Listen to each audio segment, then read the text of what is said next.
郎平退出女排竞选原因曝光，官方说出实情，李盈莹或成最大受益人。最近部分体育赛事名单已经公布，冬奥会也筹备完成，目前也有选手参与竞争名额。国乒赛事还有不到1周的时间开始，相信大家都十分期待年初的比赛。除了国乒队伍和冬奥会之外，在最近也发生了一件大事。在昨日晚上，女排主帅公开竞选的消息上了热搜。体育总局排球运动管理中心发布最新公告声明，正式启动女排主教练选拔，还公布了选教练的工作流程，从最初的报名，再到后期专家组、领导组严格筛选，最终拍板决定，流程严肃而缜密。很明显，官方也希望挑选出最适合女排主力队伍的主帅人选，同时这也能看出官方想复苏中国女排的决心。中国女排在郎平在任期间一直处于巅峰的位置，虽然会输球，但也会在后期力挽狂澜夺得奖项，拿下冠军。但在去年冬奥中接连3次失利，让大家措手不及。球迷还没反应过来时，郎平也发文宣布离职。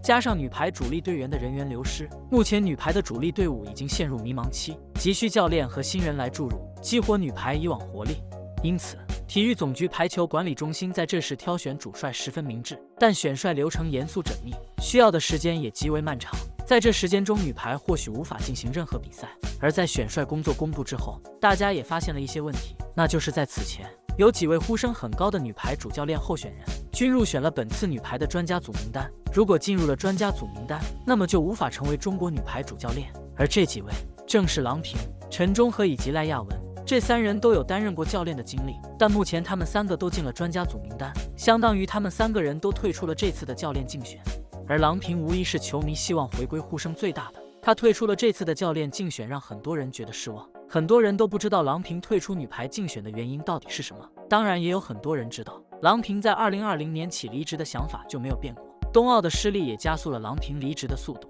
从目前这份专家组名单来看，郎平退出女排的原因或许也很简单，那就是状态欠佳，已经不适合再带领女排。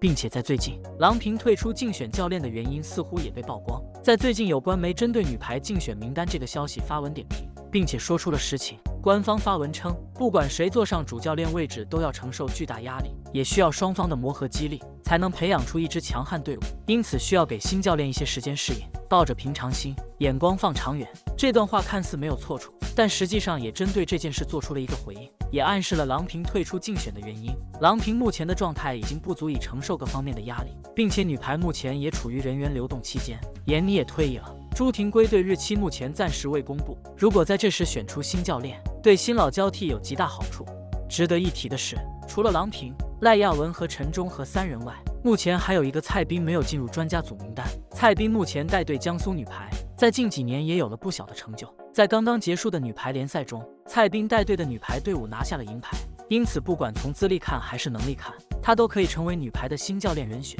假如蔡斌成功进入女排主力队伍，那么目前能撑住全场的还有李盈莹、袁心玥、龚翔宇。假如蔡斌能够服众成功带领女排，那么李盈莹或许会成为最大受益者，因为朱婷正在养伤期间，闫妮也退役，张常宁也在康复期，她或许会更加直接地吸收到新教练的指导方针和改变。如此一来，女排姑娘们的能力也会趋于活泛，慢慢恢复以往的实力，重新找回巅峰位置。但目前蔡斌没有任何回应，就看这一次的女排新教练竞选名单公布后，谁会带领女排了。好了，本期视频内容到这里就结束了，关注杂酱体育圈，随时了解最新资讯，我们下期再见。